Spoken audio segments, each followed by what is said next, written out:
जय गुरुदेव, जय गायत्री माता, जय प्रणव पंडा जी। बहुत बड़ी है आतताई विघ्नों की फौज। इसमें महर्षि पतंजलि के सूत्रों को यदि हृदयंगम किया जाए तो जीवन अनायास ही नए सिरे से गढ़ता चला जाता है। यथार्थ में ये सूत्र जीवन के परिमार्जन परिष्कार की तकनीकें हैं।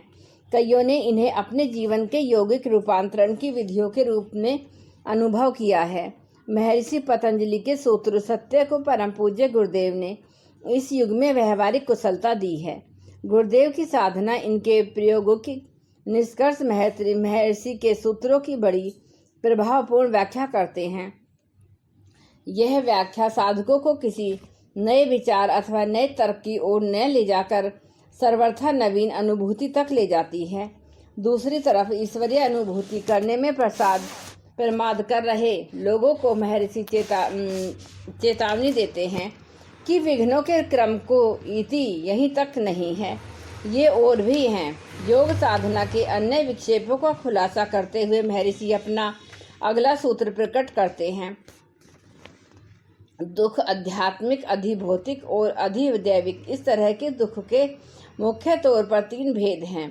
काम, क्रोध आदि विकारों के कारण होने वाले शरीर व मन को पीड़ा आध्यात्मिक दुख है। मनुष्य या अन्य जीव के कारण होने वाली पीड़ा अधिभौतिक दुख है। ग्रहों के कुपित होने पर या दैवी आपदाएं आने पर जो पीड़ा होती है उसे अधिदैविक दुख कहते हैं। इच्छा की पूर्ति न होने पर मन में जो क्षोभ होता है उसे दोर्मनस्य कहते हैं। शरीर के अंगों में कपी होना, अंग में जयत्व, बिना इच्छा के ही बाहर की वायु का भीतर प्रवेश कर जाना अर्थात बाहरी कुंभक में विघ्न हो जाना श्वास है। बिना इच्छा के ही भीतर की वायु का बाहर निकल जाना भीतरी कुंभक में विघ्न हो जाना प्रश्वास है। ये 5 विघ्न विक्षेपों के साथ साथ होने वाले हैं अर्थात दुख, निराशा, कंपकपी और अनियमित श्वसन विक्षेप युक्त मन के लक्षण हैं। महर्षि अपने इस सूत्र में अंतरयात्रा पथ के पथिक को चिंतन और अनुभव की गहराई में ले जाना चाहते हैं। इस सूत्र में वे इन 5 विघ्नों का स्वरूप बताते हुए कहते हैं कि ये विघ्न लक्षण हैं। विक्षेप युक्त मन के ध्यान रहे लक्षण बीमारी नहीं होते, बस बीमारी का परिचय भर होता है कि बुखार का लक्षण है शरीर का ताप बढ़ जाना, यानी कि यदि देह का ताप बढ़ा हुआ है तो बुखार हो सकता है। अब दूसरे क्रम में बुखार भी लक्षण हो सकता है किसी अन्य बीमारी का। यह अन्य बीमारी मलेरिया, टाइफाइड या अन्य कोई संक्रमण कुछ भी हो सकती है। बीमारी के सही निदान के लिए हमें लक्षण को भली भांति परखकर बीमारी के सही स्वरूप तक पहुंचना होता है। लक्षण हमें केवल बीमारी का परिचय देते हैं। इस परिचय के आधार पर बीमारी का समग्र विश्लेषण और समर्थ उपचार ढूंढना पड़ता है। महर्षि कहते हैं कि दुख, निराशा, कंपकपी एवं अनियमित श्वसन बीमार मन के लक्षण हैं, यानी कि यदि मन बीमार है तो ये 5 अनुभूतियां किसी न किसी तरह से होती रहेंगी। इन लक्षणों में प्रत्येक लक्षण मन की बीमार दशा का बयान करता है।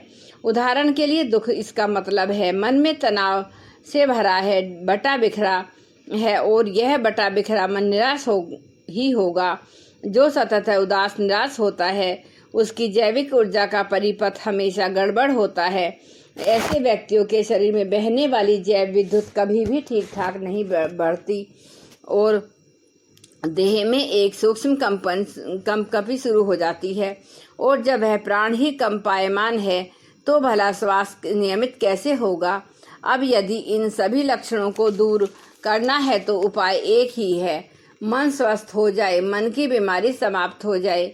इसके लिए उपाय एक ही है, मंत्र जप। मन यदि मंत्र के स्पर्श में आए अथवा मन में यदि मंत्र स्पंदित होने लगे तो समझो कि मन की बीमारी ज़्यादा देर तक टिकने वाली नहीं है। परम पूज्य गुरुदेव अपने आध्यात्मिक गोष्ठियों में इस संबंध में बड़ी अद्भुत बात कहते थे। उनका कहना था कि बेटा, मन का इंजेक्शन है, मंत्र मन का इंजेक्शन है। देह की चिकित्सा करने वाले चिकित्सक देह में इंजेक्शन लगाते हैं। इस इंजेक्शन को भी वे 2 विधियां हैं, मांसपेशियों में लगाया जाने वाला इंजेक्शन तथा रक्त वाहिनी नलिकाओं में लगाने वाला इंजेक्शन। चिकित्सक कहते हैं कि पहले की तुलना में यदि दूसरी तरह से लगाया जाने वाला इंजेक्शन जल्दी असर करता है।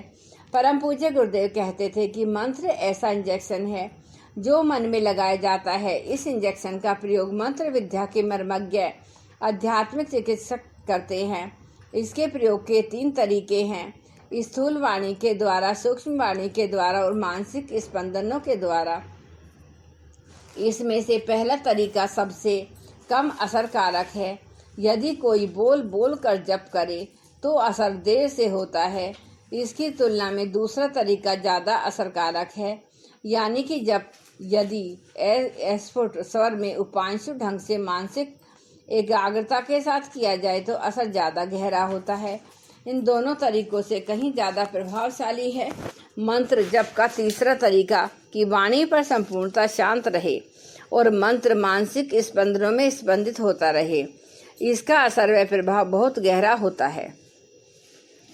इस अंतिम तरीके की खास बात यह है कि मंत्र का इंजेक्शन सीधा मन में ही लग रहा है।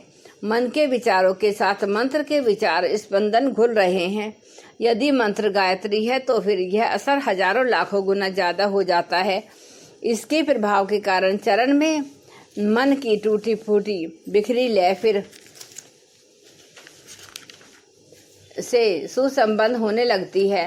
मन में मंत्र के अनुरूप एक समस्वरता पनपती है। मानसिक चेतना में मंत्र नए प्राणों का संचार करता है। इसकी शिथिलता निस्तेजता समाप्त होती है। एक नई ऊर्जा प्रभावित होने लगती है। यह प्रक्रिया अपने अगले चरण से प्राणों की खोई हुई लय वापस लाती है। जैसे विद्युत का परिपथ फिर से सुचारू होता है और प्राणों की अनियमितता समाप्त हो जाती है। इस सूत्र की व्याख्या में गुरुदेव कहते हैं कि दुख और निराशा मन के तल पर पनपते हैं। कंपकपी एवं अनियमित श्वसन प्राणों के तल पर उपजता है। मंत्र जप करने वाले साधक की सबसे पहले मानसिक संरचना में परिवर्तन आते हैं। उसका मन नए सिरे से रूपांतरित होता है, परिवर्तित होता है। यह इस रूपांतरण में दुख प्रसन्नता में बदलता है और निराशा उत्साह में परिवर्तित होती है। प्रक्रिया के अगले चरण में प्राण बल और बढ़ने से कभी दृढ़ता एवं बल में बदल जाती है और श्वास की गति धीमी व सम होने लगती है। ये ऐसे दिखाई देने वाले अनुभव है जिन्हें गायत्री मंत्र का कोई भी साधक 6 महीने के अंदर कर सकता है। शर्त बस यही है कि गायत्री मंत्र का जप गायत्री महाविज्ञान में दी गई 12 तपस्याओं का अनुशासन मानकर किया जाए। यह हो सका है तो अंतर यात्रा मार्ग पर प्रकृति का चक्र और तीव्र हो जाएगा। जय गुरुदेव, जय गायत्री माता। अभी की है ना शादी।